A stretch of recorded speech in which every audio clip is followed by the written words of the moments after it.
morning, students. Let us today start the next chapter, some applications of trigonometry. As the name suggests, application of trigonometry, that means we are going to study where trigonometry is used in real life situations. अब इस chapter में आपको क्या करना है, आपको एक situation दी होगी क्वेश्चन में. From that situation you have to construct a right triangle. First step आपका होगा कि आपको सिचुएशन जो गिवन है उसके हिसाब से राइट ट्राइंगल कंस्ट्रक्ट करना है.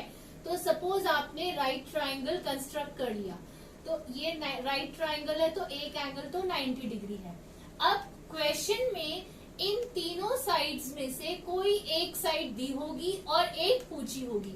फॉर एग्जाम्पल आपको ये साइड दी हुई है 50 मीटर्स और एक साइड दी होगी और एक एंगल दिया होगा इन दोनों में से. नाउ सपोज आपको ये वाला एंगल दे दिया 45 डिग्री और आपसे पूछा ये. अब अगर इस एंगल की बात होती है तो ये साइड बन गई परपेंडिकुलर, ये साइड बन गई बेस, ठीक है, और हाइपोटेन्यूज तो सेम रहेगी. अब आपको वो दे रहे हैं ये वाला एंगल और परपेंडिकुलर दे रहे हैं और आपसे पूछ रहे हैं बेस. तो आपने देखना है कि परपेंडिकुलर और बेस में हमने कौन सा रेशो पढ़ा हुआ है. हमने कौन सा रेशो पढ़ा हुआ है परपेंडिकुलर और बेस में? या तो tan या फिर cot. तो दोनों में से हम कोई भी एक रेशो यूज करके हम बेस फाइंड कर सकते हैं. फॉर एग्जाम्पल मैंने लिखा tan from the given triangle tan 45 degree is equal to 50 by BC. तो tan 45 डिग्री क्या हो गया? 1 is equal to 50 by BC. तो हमारे पास यहाँ से BC ये वाली साइड आ जाएगी. BC is equal to 50 meter. For example ये साइड ना पूछते हुए क्वेश्चन में हमसे लेंथ AC पूछी जा रही है. अब अगर AC पूछ रहे हैं तो AC क्या है? हाइपोटेन्यूज है. तो और हमें गिवन परपेंडिकुलर है, तो आपने देखना है कि आपने परपेंडिकुलर और हाइपोटेन्यूज में कौन सा रेशो पढ़ा है. Now the ratios are either sin 45 degree और कोसेकेंट 45 डिग्री. परपेंडिकुलर और हाइपोटेन्यूज में ये दोनों रेशो होते हैं. मान लो कि मैं कोसेकेंट 45 डिग्री यूज कर रही हूँ, तो कोसेकेंट 45 डिग्री, कोसेकेंट का रेशो किस में होता है? Hypotenuse by perpendicular. और कोसेकेंट 45 डिग्री क्या होता है? √2 इज इक्वल टू हाइपोटेन्यूज यानी कि AC बाय परपेंडिकुलर यानी 50. So that means AC is equal to 50 √2 meters. तो इस तरह से इन क्वेश्चंस में मेन फर्स्ट काम क्या है, जो सिचुएशन दी हुई है उसको देखते हुए आपने राइट ट्राइंगल कंस्ट्रक्ट करना है. फिर जो आपको एक साइड और एक एंगल दिया होगा वो लिखने हैं कि कौन सी साइड और कौन सा एंगल दिया है.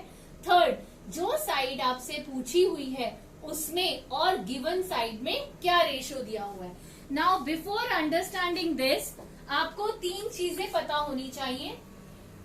और उन 3 चीजों से पहले एक और चीज बेटा, जो ये आपको एंगल दिया होगा, ये angles from examination point of view या तो 30 डिग्री का होगा या 45 डिग्री का होगा या 60 डिग्री का होगा.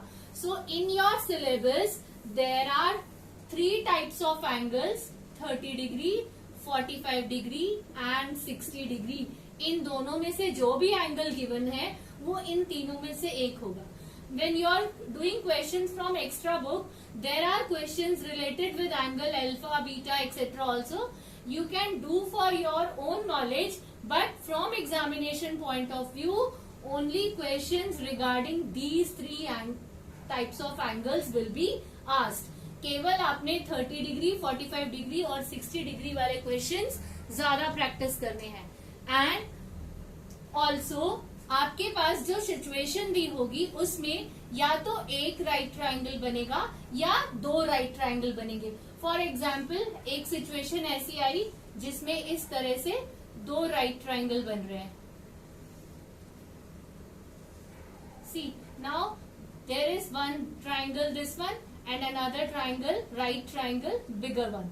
तो एक ट्राइंगल हमारे पास हो गया ABC और एक बिगर ट्राइंगल हो गया ABD. Both are right triangle. तो क्वेश्चंस ऐसे भी आ सकते हैं जिसमें दो राइट ट्राइंगल बन रहे हो, and there are questions which contain 3 right triangle, but in our syllabus we have to concentrate on those questions which are having only 2 right triangles plus these 3 angles. Now, the main things which we have to study, the 3 main things which you have to study in this chapter is, first is angle of elevation. एक ये आपको पता होना चाहिए कि angle of elevation क्या होता है. सेकेंड चीज आपको पता होनी चाहिए एंगल ऑफ डिप्रेशन क्या होता है, एंगल ऑफ डिप्रेशन. और थर्ड थिंग जो आपको पता होनी चाहिए that is line of site. ये वैसे सबसे पहली चीज होनी चाहिए लाइन ऑफ साइट. तो ये 3 चीजें हमें सिचुएशन को अंडरस्टैंड करने में हेल्प करती हैं. Now what are the type of situations? As I told you in previous chapters class also, suppose there is a tower. एक टावर है और उस टावर को ग्राउंड से एक पर्सन देख रहा है और टावर के टॉप को देख रहा है. तो अगर हम पर्सन को इन क्वेश्चंस, सम क्वेश्चंस पर्सन की हाइट इंक्लूड की जाती है and in some questions person की हाइट इंक्लूड नहीं करते हैं.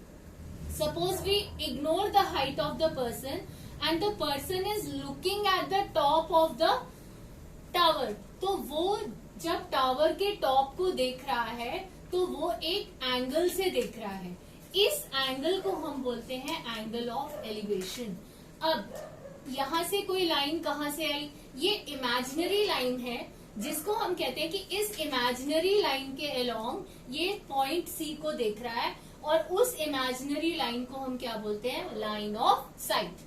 दोबारा बता रही हूँ बेटा, जिस लाइन के थ्रू वो टॉप को देख रहा है हम मान के चलते हैं वो एक इमेजिनरी स्ट्रेट लाइन है और उस इमेजिनरी स्ट्रेट लाइन को हम क्या बोलते हैं? Line of sight. अब यहाँ पर जब ये इस पॉइंट सी को देखता है तो ये एंगल मेजर करने के लिए सर्टेन इंस्ट्रूमेंट्स होते हैं, फॉर एग्जाम्पल क्लिनोमीटर और सेक्सटेंट एक्सेट्रा. उस इंस्ट्रूमेंट से इस एंगल को हम पता लगा सकते हैं. तो we know this angle from the situation. Angle question में दिया होगा आपके पास. Also among these 3 height, suppose the height of the tower is given. आपको हाइट ऑफ द टावर दी हुई है, आपको पूछा जाएगा at what distance the person is standing, और पर्सन का डिस्टेंस दिया हुआ है what is the height of the tower. और suppose it is in another situation, suppose a balloon is there. So in that case they may ask you what is the length of the string of the balloon. Now the other situation is where the person standing at the top of a building or sitting at the top of the building is looking at something on the ground. Consider AB as the ground and a car is there. Now the person sitting at the top of the building, suppose the point C is top of the building, the person is looking at the ground at the point P. Ground पे car को देख रहा है, car B point पे है. अब वो car को देख रहा है तो एक इमेजिनरी लाइन बन रही है. So we call that imaginary line as line of sight. अब वो एंगल बना रहा है हॉरिजॉन्टल के साथ. ये एंगल तो वर्टिकल के साथ बना रहा है. ये एंगल हमने नहीं लेना है, हम अपनी तरफ से एक हॉरिजॉन्टल लाइन डॉटेड में बनाएंगे और हम इस एंगल को एंगल ऑफ डिप्रेशन बोलते हैं. और हमें ये एंगल क्वेश्चन में दिया होता है. सपोज मैं दोबारा यहाँ पर लिख रही हूँ बेटा, एंगल ऑफ डिप्रेशन. जब ऊपर से नीचे देखा जाए then we say that angle as angle of depression. इसमें मेन बात ये है कि जो एंगल ऑफ डिप्रेशन है वो हॉरिजॉन्टल लाइन के साथ बनता है. तो ये हॉरिजॉन्टल लाइन आपने खुद से बनानी है, इसको नहीं लेना है एंगल ऑफ. और उसके बाद क्योंकि ये जो लाइन है ये पैरेलल टू ग्राउंड होगी तो we say that alternate angles are equal. तो अगर ये एंगल 45 डिग्री है तो ये वाला एंगल भी 45 डिग्री होगा. नाउ द क्वेश्चन में be find the height of the building और आपको ये डिस्टेंस दिया होगा. और the question is find the distance at which the car is there, और आपको हाइट ऑफ द बिल्डिंग दी होगी. तो such type of questions will be there. Main चीज एंगल ऑफ एलिवेशन मतलब अगर नीचे से ऊपर देख रहे हैं. एंगल ऑफ डिप्रेशन मीन्स अगर ऊपर से नीचे देख रहे हैं.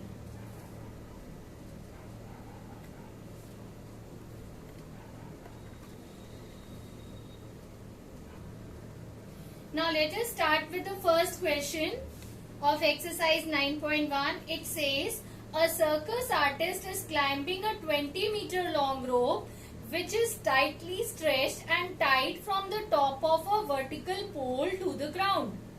Find the height of the pole if the angle made by the rope with the ground level is 30 degree. See बेटा डायग्राम आपको दिया ही हुआ है बुक में, but in exam you will not get the figure, you have to draw yourself. So मान लो कि हमें ये पोल ले लिया हमने, तो आप एग्जाम में अगर फिगर नहीं भी दी हुई तो आप कैसे स्टार्ट करोगे? Let A B the pole and A C be the string tied at the point C on the ground. तो ये स्ट्रिंग की लेंथ हो गई. हमने बता दिया कि ए सी जो है स्ट्रिंग की लेंथ है और ए बी जो है वो पोल है. तो अब हमें ये जो AC है वो दी हुई है 20 मीटर है, और आपको ये भी बोला हुआ है that the string is making an angle of 30 degree with the ground. Now I am reading the statement again and will understand the diagram also. A circus artist is climbing a 20 meter long rope. यहाँ से circus artist है वो 20 meter long रोप के through ऊपर climb कर रहा है, which is tightly stretched and tied to a top of the vertical pole. तो जो ये स्ट्रिंग है ये टाइटली स्ट्रेच्ड है, मतलब ये कहीं से भी मुड़ नहीं रही है, बिल्कुल स्ट्रेट है और ये टॉप ऑफ द पोल को टच किए हुए है. Then find the height of the pole. Pole की हाइट बताइए. Remember one thing, height means always perpendicular.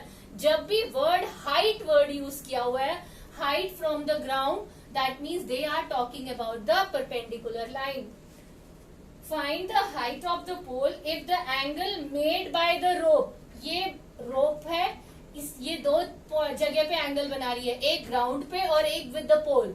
So angle made by the rope with the ground level. Ground level ये है, तो यहाँ वाले एंगल की बात कर रहे हैं. So this angle is 30 degree. So we have to find the height of the pole. तो आप स्टार्ट कैसे करोगे? आप सबसे पहले क्वेश्चन में बताओगे कि आप क्या क्या चीजें एज्यूम कर रहे हो. तो लेट ए बी द पोल, ये भी आपने बताना है, प्लस आपने एक और चीज बतानी है and A C be the string. इतना काफी है, इससे ज्यादा बताने की जरूरत नहीं है. मेन हमारा यहाँ से फर्स्ट स्टेप जो इम्पोर्टेंट है that is the diagram which will not be given in the question. Second step is writing these things and the main second step is from triangle. ये हमारी जो है first step main ये होगा. From right triangle ABC, जो हम triangle use कर रहे हैं. अब हमें angle दिया हुआ है और ये दिया हुआ है. पूछा क्या हुआ है? AB, height of the pole. जो height है वो perpendicular है और जो given है string वो बन जा रही है हमारी hypotenuse. अब हाइपोटेन्यूज और परपेंडिकुलर में कौन सा रेशियो होता है? साइन और कोसिकेंट. तो हम क्या लिखेंगे? साइन, और जो एंगल दिया हुआ है sine 30 degree is equal to perpendicular by hypotenuse. और I can say that A B by A C. अब साइन 30 डिग्री क्या होता है? 1/2. So I am writing it as 1/2 is equal to AB by 20. तो ये 2 10s are 20 हो गया. From here you get AB is equal to 10 meters. So in the end you will write, ये last step बहुत important है बेटा, इसके half marks आपको डिडक्ट हो जाते हैं अगर आप ये नहीं लिखो. Height of the pole is, जो क्वेश्चन में पूछा हुआ है वो जरूर बताना है. Height of the pole is 10 metres. जिन बच्चों के 100 आउट ऑफ 100 मार्क्स आ रहे हैं आ रहे होते हैं और अगर उन्होंने ये स्टेप नहीं किया होता तो उनके वो हाफ मार्क्स डिडक्ट भी कर सकते हैं. So height of the pole is 10 meters.